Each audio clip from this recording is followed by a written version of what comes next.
There's Grindr, there's Tinder, acronyms like DTF, eggplant emojis, and phrases like Netflix and chill. Sex is all around us and sex is in the air, but why is it still taboo to talk about sexual health and STDs?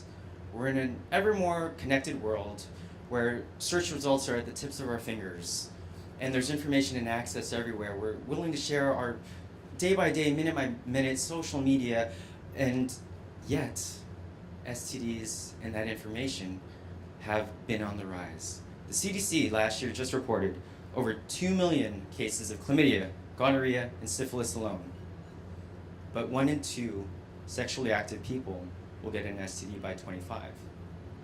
So they're all on the rise. They're all on the rise, and they don't discriminate by age. So even in the elderly, STDs are on the rise. Is it because we're putting them in close quarters, nursing homes? Is it because of drugs and pharmaceuticals? Who knows? But they are on the rise. And why do we care? Why is it so important for people to know about STDs? Because they have huge health implications. Females in particular causes infertility. Every 30 minutes, a woman in the US becomes infertile because of an undiagnosed STI or STD. Every 30 minutes.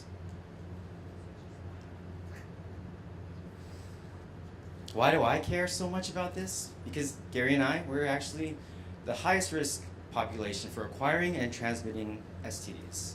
HIV, we have friends that have been passing, we know people that still have it. So it's important to everyone. Another STD, HPV actually, human papillomavirus. Far-reaching health implications, actually cancer, oropharyngeal cancer, cervical cancer. Not everyone knows that it can cause cancer. Cervical cancer was actually the #1 cancer-killing cancer for women in the mid-1950s. Steadily decreased over time because of early screening, the Pap test, vaccines, HPV vaccines. So these are preventable cancers. But still, 1 woman gets diagnosed with cervical cancer every hour in the United States. Sad, but true. And preventable. Very preventable. And what happens to a woman when she gets diagnosed, or what type of treatments occur? A radical hysterectomy is one of them. In addition to the pain, the process of recovery, she loses the right to bear a child. All of these procedures, radiation, chemotherapy, hysterectomies, huge burdens on our healthcare system, huge. And they are very preventable if we have early education, awareness, testing and prevention, and vaccines. So how do we keep all of this top of mind? You'll see a pink flower, pink, you probably think breast cancer awareness, October, runs, ribbons, NFL. How do we do that with sexual health and STDs? How do we keep it top of mind? How do we integrate this type of concept into our daily lives for STDs? How do we gamify it like we've done for fitness? Trackers, reminders.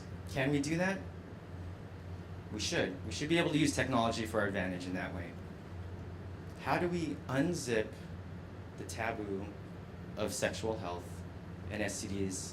How do we create a movement like DARE for drugs, Truth for tobacco, MAD for DUIs? How do we unzip that taboo so we can stop the spread of STDs from entering our homes and the homes of our loved ones? Thank you.